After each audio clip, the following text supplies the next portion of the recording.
happen tomorrow. So we expect you to be very brief remarks, and here's the president now.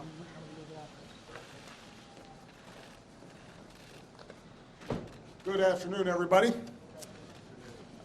Yesterday, before votes were tallied, I shot a video that some of you may have seen in which I said to the American people, regardless of which side you were on in the election, regardless of whether your candidate won or lost, the sun would come up in the morning. And that is one bit of prognosticating that actually came true. The sun is up. And I know everybody had a long night. I did as well. I had a chance to talk to President-elect Trump last night, about 3:30 in the morning, I think it was, to congratulate him on winning the election. And I had a chance to invite him to come to the White House tomorrow to talk about making sure that there is a successful transition between our presidencies. Now, it is no secret that the President-elect and I have some pretty significant differences. But remember, 8 years ago, President Bush and I had some pretty significant differences. But President Bush's team could not have been more professional or more gracious in making sure we had a smooth transition so that we could hit the ground running. And one thing you realize quickly in this job is that the presidency and the vice presidency is bigger than any of us. So I have instructed my team to follow the example that President Bush's team set 8 years ago and work as hard as we can to make sure that this is a successful transition for the president-elect. Because we are now all rooting for his success in uniting and leading the country. The peaceful transition of power is one of the hallmarks of our democracy. And over the next few months, we are going to show that to the world. I also had a chance last night to speak with Secretary Clinton, and I just had a chance to hear her remarks. I could not be prouder of her. She has lived an extraordinary life of public service. She was a great First Lady. She was an outstanding senator for the state of New York, and she could not have been a better Secretary of State. I'm proud of her. A lot of Americans look up to her. Her candidacy and nomination was historic and sends a message to our daughters all across the country that they can achieve at the highest levels of politics. And I'm absolutely confident that she and President Clinton will continue to do great work for people here in the United States and all around the world. Now, everybody is sad when their side loses an election. But the day after, we have to remember that we're actually all on one team. This is an intramural scrimmage. We're not Democrats first, we're not Republicans first. We are Americans first. We're patriots first.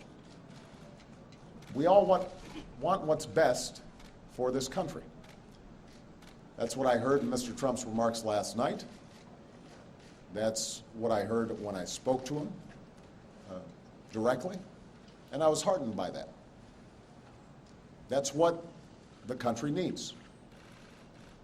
A sense of unity, a sense of inclusion, a respect for our institutions, our way of life, rule of law, and a respect for each other. I hope that he maintains that spirit throughout this transition, and I certainly hope that's how his presidency has a chance to begin.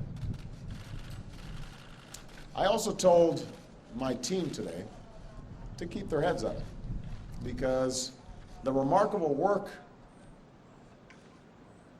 that they have done day in, day out, often without a lot of fanfare, often with a lot of attention, work in agencies, work in obscure areas of policy that make government run better and make it more responsive and make it more efficient and make it more service-friendly so that it's actually helping more people. That remarkable work has left the next president with a stronger, better country than the one that existed 8 years ago. So win or lose in this election, that was always our mission. That was our mission from day one. And everyone on my team should be extraordinarily proud of everything that they have done. And so should all the Americans that I've had a chance to meet all across this country, who do the hard work of building on that progress every single day. Teachers in schools, doctors in ER clinic, small businesses putting their all into starting something up, making sure they're treating their employees well. All the important work that's done by moms and dads and families and congregations in every state. The work of perfecting this union. So this was a long and hard-fought campaign. A lot of our fellow Americans are exalted today. A lot of Americans are less so. But that's the nature of campaigns. That's the nature of democracy. It is hard. And sometimes contentious and noisy. And it's not always inspiring.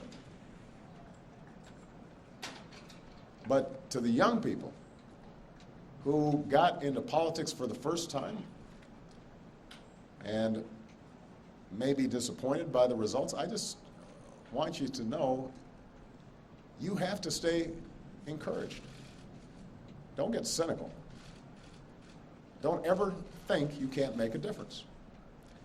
As Secretary Clinton said this morning, fighting for what is right is worth it.